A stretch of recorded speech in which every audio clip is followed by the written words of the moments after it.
बिस्मिल्लाहिर्रहमानिर्रहीम। अस्सलाम वालेकुम। मैं आपका शुक्रगुज़ार हूँ, आपने मेरा वीलॉग देखने के लिए वक़्त निकाला। नाज़रीन किराम, इस वीलॉग के अंदर आज हम ये बात करेंगे, ये साबित करने की कोशिश करेंगे, कुछ इस तरह की डेवलपमेंट्स हो चुकी हैं जिससे वाज़िया पता चलता है कि पीडीएम की जो हुकूमत है, बल्कि जो करंट हुकूमत है, वो मुकम्मल तौर के ऊपर तसादम चाहती है। वो चाहती ही नहीं कि मुल्क के अंदर कोई हम आहंगी का रास्ता निकले, बल्कि वो तसादम चाहती है, वो शर चाहती है। वो शर किस तरह चाहती है, इसके कुछ मुहरकात हैं, कुछ डेवलपमेंट्स हुई हैं, जिसके तनाज़ुर के अंदर हम ये वाज़ेह तौर के ऊपर साबित कर सकते हैं। सोशल मीडिया के ऊपर भी ये सारी बातें आम हैं। नाज़रीन किराम, इस व्लॉग को आपने गौर से सुनना है।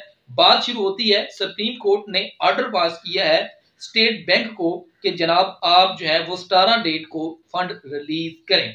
ये स्टेट बैंक को डायरेक्ट ऑर्डर है और इसके ऊपर अब जो है वो सोशल मीडिया के ऊपर भी बहस छिड़ चुकी है कि क्या सुप्रीम कोर्ट जो है वो स्टेट बैंक को डायरेक्टली इस तरह कानूनी तौर के ऊपर कह सकता है जारी करने का, या जो स्टेट बैंक था वो ऑलरेडी पहले पार्लियामेंट को कहता और उससे ये फिर वो आगे सारा मामला होता।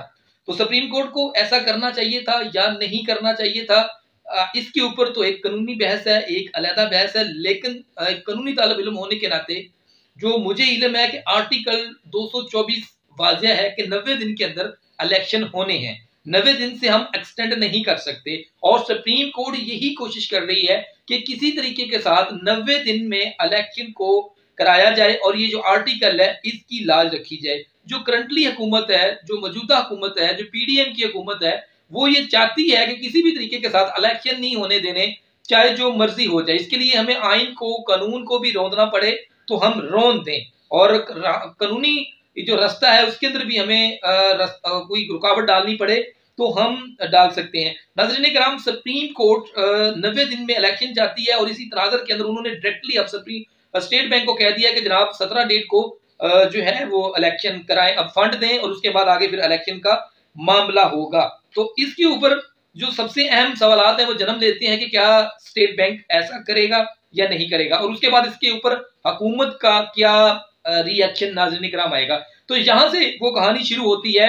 जो हुकूमत जो है वो उनकी जो मंटोर है, उनका जो मोटो है, उसकी तरफ ये सारा सर्कल उसके गिर्द घूमता है। हुकूमत चाहती है नाज़रीन किराम कि तसादम हो। अब तसादम कैसे चाहती है? हुकूमत ने 8 ऑनरेबल जजेस के खिलाफ बाकायदा रेफरेंस दायर कर दिया है। रेफरेंस दायर करने वाले बंदे का नाम जनाब मियां दाऊद साहब है। ये वो वकील साहब हैं जिस बंदे ने इमरान खान साहब के ऊपर फायरिंग की, तो ये उसके केस को प्लीड कर रहे हैं। दरखास्त दे दी गई है। 8 ऑनरेबल जजेस का जो रेफरेंस है, जो जुडिशियल कमीशन के अंदर होता है, वो कर दिया गया है। अब आगे देखा जाएगा कि उसका क्या लुबे लुबाब निकलता है, नहीं निकलता, गिल्टी ऑफ माइंड जजेस की पाई जाती है कि नहीं पाई जाती। अलबत्ता हुकूमत की तरफ से ये वाज़ेह तौर के ऊपर जो है ये पहली निशानी है नाज़रीन किराम तसादम की। दूसरे नंबर के ऊपर पार्लियामेंट के अंदर एक और बिल लाना चाहती है मौजूदा हुकूमत जो है।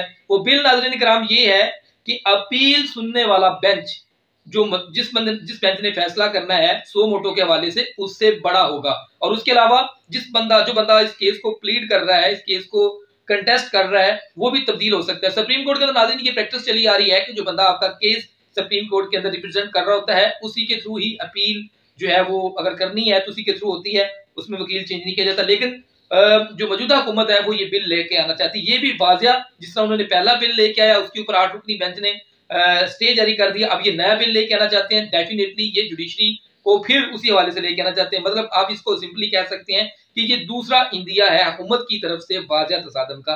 तीसरे नंबर के ऊपर नाज़रीन किराम, जो पीडीएम की हुकूमत है वो एक इंटरम सेटअप चाहती है, और चाहती है कि जो इंटरम सेटअप हो उसके टेनोर को बढ़ा दिया जाए, 2 साल तक उसको एक्सटेंड कर दिया जाए। लेकिन इसके ऊपर भी ये सवाल जन्म लेता है कि वो ऐसा क्यों करना चाहते हैं। सबसे पहले तो पीडीएम ने ये ठान ली है कि इलेक्शन नहीं होने देना, चाहे जो मर्जी हो जाए। इसके लिए हमें शहबाज शरीफ साहब को नहल करवाना भी, हमें अगर करवाना पड़ता है तो हम नवाज शरीफ साहब को भी नहल करवा लेंगे, लेकिन हमने इलेक्शन नहीं होने देना।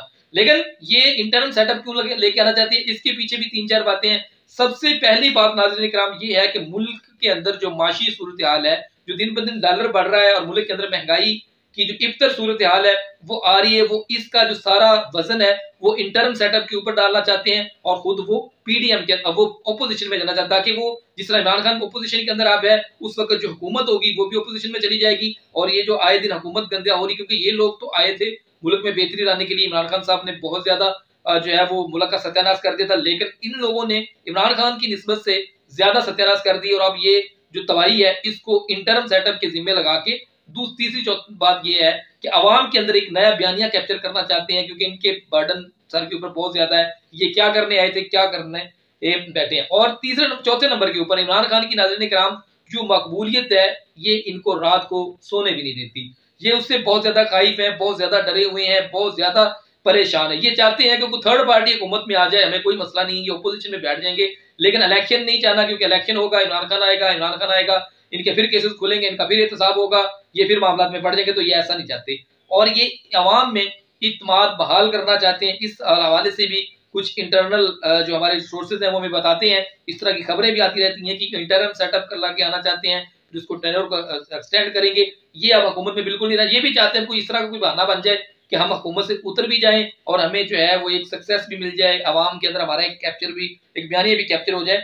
तो ये सूरत हाल फिलहाल बनी हुई है। हुकूमत जो है वो मुसलसल कोशिश कर रही है कि मुल्क में तसादम होता है हो जाए, जुडिशरी के ऊपर हमला होता है हो जाए, गैर मुल्की मीडिया हमारी मिट्टी उछालता है हो जाए, और उसके अलावा मुल्क के अंदर हमारा जितना मर्जी हम सियासी तौर के ऊपर शहीद हो जाए, लेकिन मुल्क में इलेक्शन नहीं होने देना, आइन और कानून को रोंदना है। और इसके ऊपर अगर सुप्रीम कोर्ट जो है वो कोई पुल बांधने की कोशिश कर रही है, लेकिन ये लोग जो है ये उसके ऊपर भी वाज़ह तौर के ऊपर हमलावर है, ये जजेस के ऊपर भी रेफरेंस दायर करना चाहते हैं और इनको उन्हीं के ऊपर भी इत्मीनान नहीं है। पहले एक के ऊपर इत्मीनान नहीं था, फिर दो के ऊपर इत्मीनान नहीं था, फिर तीन के ऊपर इत्मीनान नहीं था, फिर 4 5, अब इन्होंने 8 जजेस के खिलाफ रेफरेंस जो है वो दायर कर दिया है। उनके मुताबिक ये है कि ये जो ऑनरेबल जजेस हैं ये गिल्टी ऑफ माइंड है, ये सियासी फैसले देते हैं और इस तरह का उनका कुछ नजरिया है। वीलॉग देखने का बहुत शुक्रिया।